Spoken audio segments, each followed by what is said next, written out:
Agora, com a mudança da temperatura, a tendência é de que todos nós procuremos por alimentos mais calóricos. Né? É bem natural, aquelas sopinhas mais gostosas, refeições mais calóricas de fato.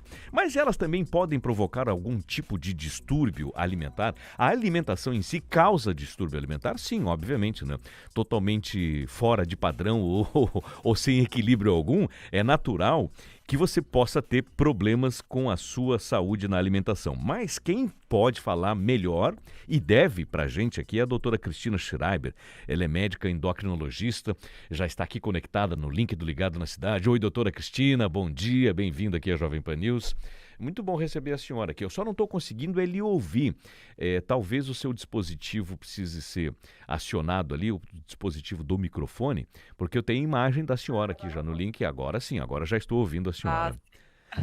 Bom dia, tudo bem?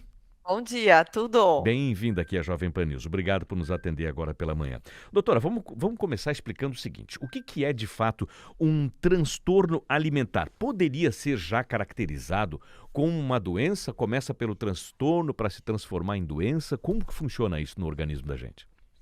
Isso, o transtorno ele é uma doença psiquiátrica, tem CID, uma doença, o transtorno alimentar, se caracteriza quando o paciente tem um comer perturbado, Marcelo, ou seja, ele tem uma alimentação por um tempo muito maior do que o normal, às vezes um período até de 2 horas, e também, associado a isso, ele sente como que uma perda de controle enquanto está comendo.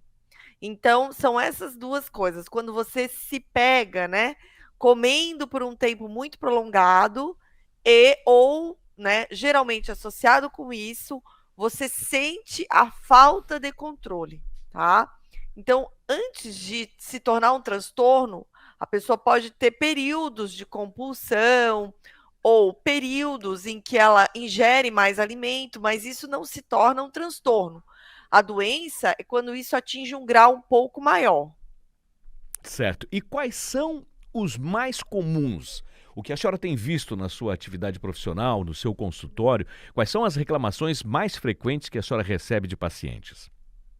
É bom a gente dividir, como eu falei, um traço, né, ou seja, um comportamento de um transtorno.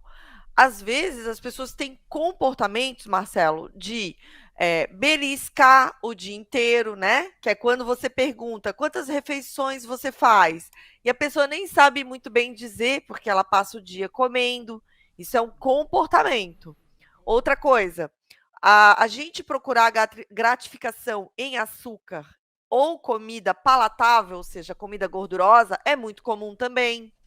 Então, a gente pode procurar a nossa gratificação quando a gente está ansioso ou nervoso em várias coisas, né? Álcool, comida, a comida, drogas, a comida é o mais socialmente aceito.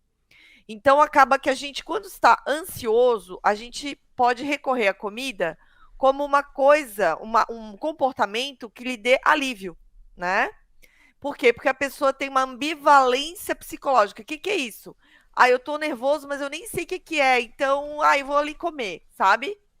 Isso é um comportamento. Certo. Então, é diferente de um transtorno.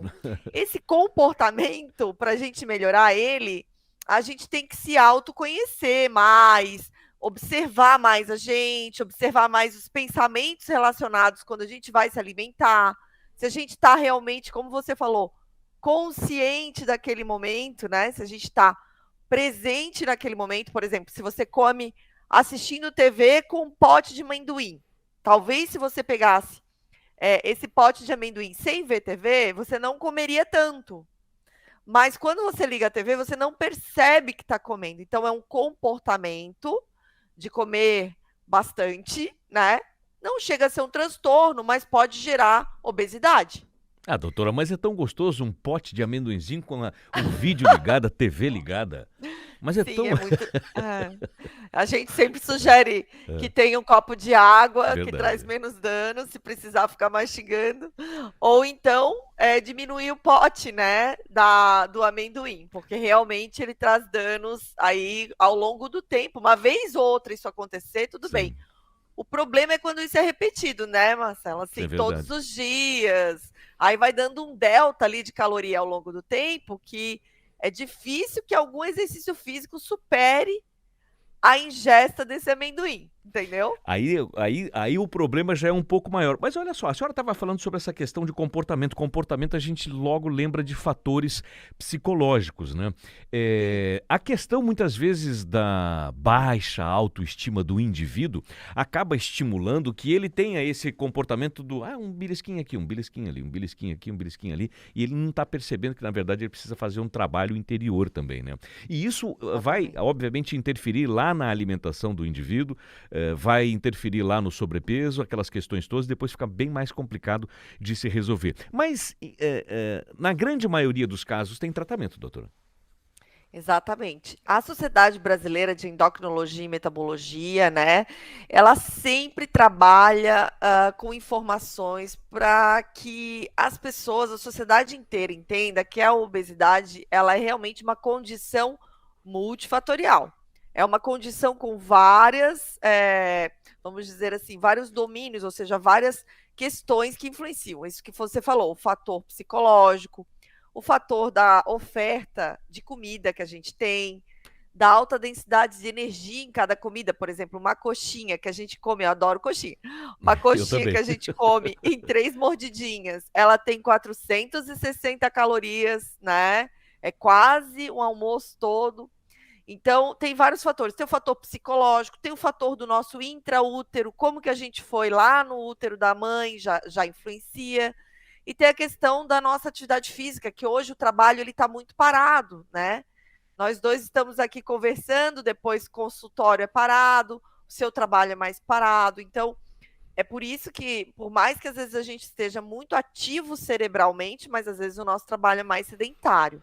Então, a Sociedade de Endócrino, ela sempre informa, né, muito sobre isso, que a condição da obesidade, ela não é por exemplo, um desleixo, nem uma questão de caráter. Ela é muito, muito complexa para a gente pensar desse jeito.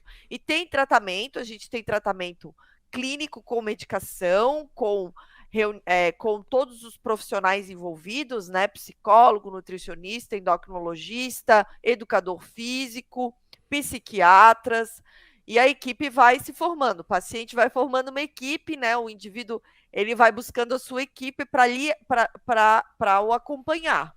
Seria o ideal, né? Muito bem, 10 horas e 47 minutos, 10 e 47. Doutora Cristina, o ouvinte está nos acompanhando agora, gostou do bate-papo, gostou das informações, gostou inclusive que a própria médica disse que gosta de coxinha, como o apresentador também. Quem não gosta, é uma delícia, né? Como é que essa pessoa consegue encontrar a senhora? Qual é a sua rede social? Assim, a minha rede social é o doutora Cristina Schreiber, Schreiber. Tá E a, certo. e a rede social da SBEM, Santa Catarina, é arroba SBEM, SBM.sc. A gente tem uma rede social também, da Sociedade Brasileira de Endocrinologia. Bacana, vou seguir a senhora lá também para aprender um pouco mais. Sim, tem muitas informações lá na sociedade também, no Instagram da sociedade. Doutora, a senhora é muito gentil, muito obrigado pelos Imagina, esclarecimentos e por nos dar um pouco mais de luz. Agora chegou o inverno, a gente quer comer umas coisinhas assim mais gostosas e tal, né? E é eu que agradeço, tudo muito Marcelo. calórico, e aí dentro dessa questão Sim, comportamental, o que é calórico também acaba se transformando numa bomba depois para resolver, né? sim, exatamente. Ao longo do tempo pode se transformar em várias doenças crônicas. Acerto. Um bom dia para a senhora, boa semana, doutora. Bom dia, Marcelo. Obrigada. Disponha.